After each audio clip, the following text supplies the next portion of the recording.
Sur le marché des changes aux États-Unis, c'est actuellement la panique totale, car selon les économistes, Trump a fait chuter le dollar à son niveau historique le plus bas. Après une série de transactions commerciales infructueuses de Donald Trump et une opération de l'États-Unis Air Force au Moyen-Orient.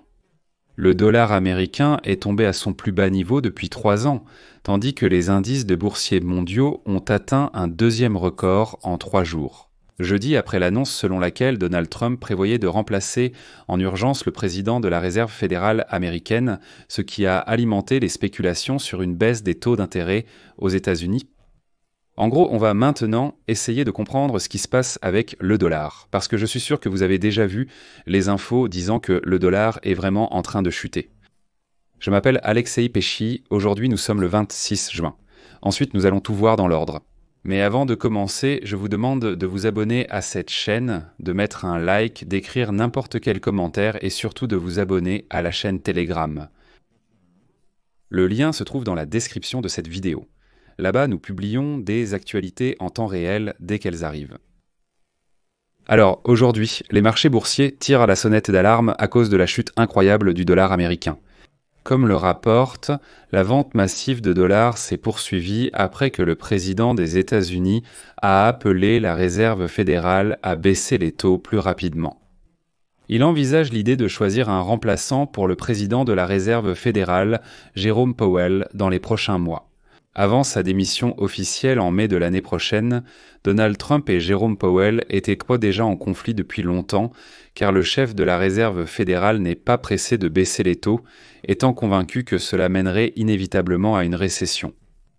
À ce sujet, d'ailleurs, même l'homme de Donald Trump, le ministre des Finances, Scott Bessent, avait déjà averti prudemment. Mais cela n'arrête pas Donald Trump, et il est convaincu que sa guerre commerciale ne causera de la douleur à l'économie américaine qu'à court terme. Et après, tout ira beaucoup mieux, et ce sera tout simplement l'âge d'or. Il dit que oui, il y aura un choc, il sera sensible, mais il suffit de patienter un peu, de se serrer la ceinture, et tout ira bien. Pas aujourd'hui, mais demain. Powell n'est absolument pas d'accord avec cela. La simple déclaration selon laquelle le chef de la Fed pourrait être remplacé a déjà entraîné une chute du dollar de plus de 10% en un an. Si cela continue dans les prochains jours, ce sera sa plus grande chute pour la première moitié de l'année.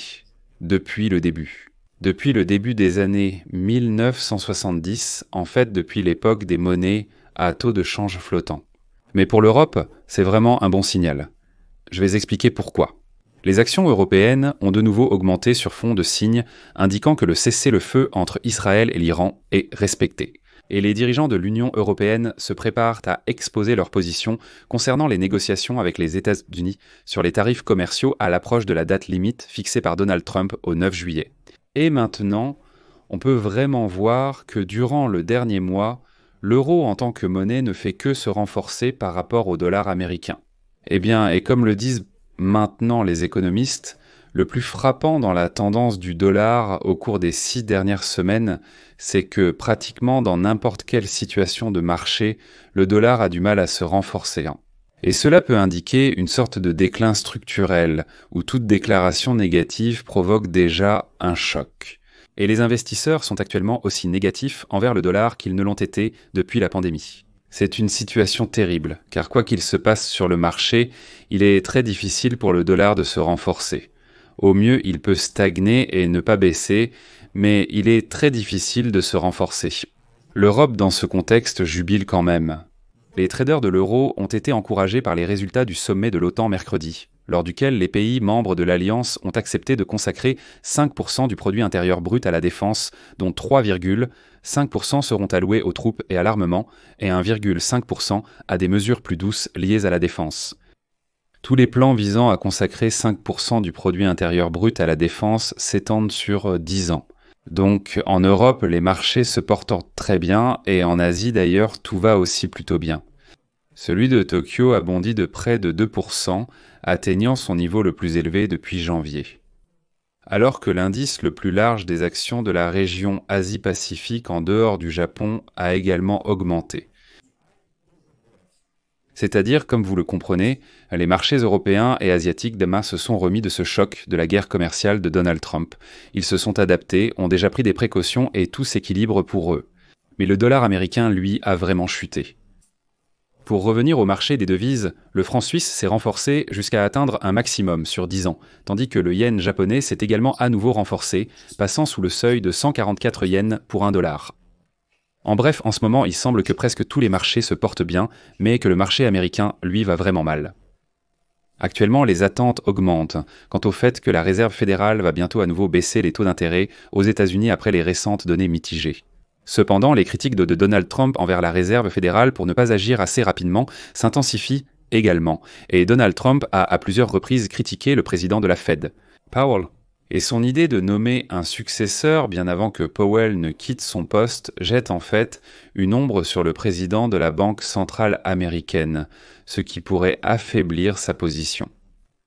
Et il est déjà évident que le candidat que Trump choisira pour remplacer Powell, eh bien, lorsque cela arrivera, adoptera une position extrêmement accommodante et, bien sûr, soutiendra tout le programme de Trump visant à réduire les taux d'intérêt. Mais rien de bon n'en sortira de toute façon. On dirait qu'il n'y a plus vraiment de bonne issue. Le problème, c'est que si Trump remplace Powell avant mai de l'année prochaine, lorsque son mandat légal prend fin, cela soulève à nouveau les questions soulevées au début de l'année concernant l'indépendance de la Réserve fédérale. Ce qui, comme nous l'avons vu, sape la confiance dans la Fed et dans le dollar américain. Autrement dit, lorsque les investisseurs voient que la Fed commence à être dirigée par le président des États-Unis, la confiance en elle chute brusquement. Parce qu'actuellement, Jerome Powell, en tant que chef d'un organisme indépendant, ne cède à aucun chantage de la part de Trump. Et il dit « Nous baisserons le taux quand il le faudra », tandis que Trump dit « Non, il fallait le faire hier déjà ». C'est ça, l'indépendance de l'organisme, et cela permet au marché de rester plus ou moins équilibré. Quand la Réserve fédérale sera dirigée par un homme de Trump, il sera difficile de faire confiance à cet organisme.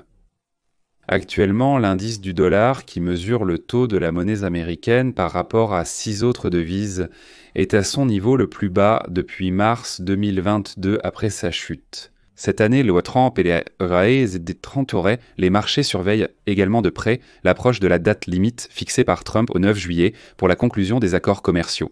Dans le cas contraire, des droits de douane fortement augmentés sur les importations aux États-Unis entreront en vigueur. Et voici sous les données de l'instrument. Les traders évaluent en synthèse désormais la probabilité d'une baisse des taux de la Fed. Lors de la réunion de fin juillet, elle est estimée à près de 25% contre 12,5% la semaine dernière. Le rendement des obligations du Trésor américain à 2 ans, qui évolue généralement en fonction des attentes concernant les taux d'intérêt, a baissé d'1,5 point de base pour atteindre 3,8%, ce qui constitue le niveau le plus bas des 7 dernières semaines. En ce qui concerne les matières premières, les prix du pétrole ont augmenté jeudi après une forte baisse qui a suivi le cessez-le-feu négocié par Trump plus tôt cette semaine entre les ennemis de longue date au Moyen-Orient, Israël et l'Iran. Les contrats à terme sur le pétrole brut ont augmenté jusqu'à près de $68 le baril, mais dans l'ensemble, la tendance pour l'économie américaine est actuellement absolument négative. Je vais m'arrêter ici. Donnez votre avis et vos conclusions dans les commentaires sous cette vidéo. Abonnez-vous à la chaîne, cliquez sur la cloche et n'oubliez pas de mettre un like. C'est tout pour aujourd'hui. Prenez soin de vous. Au revoir à tous.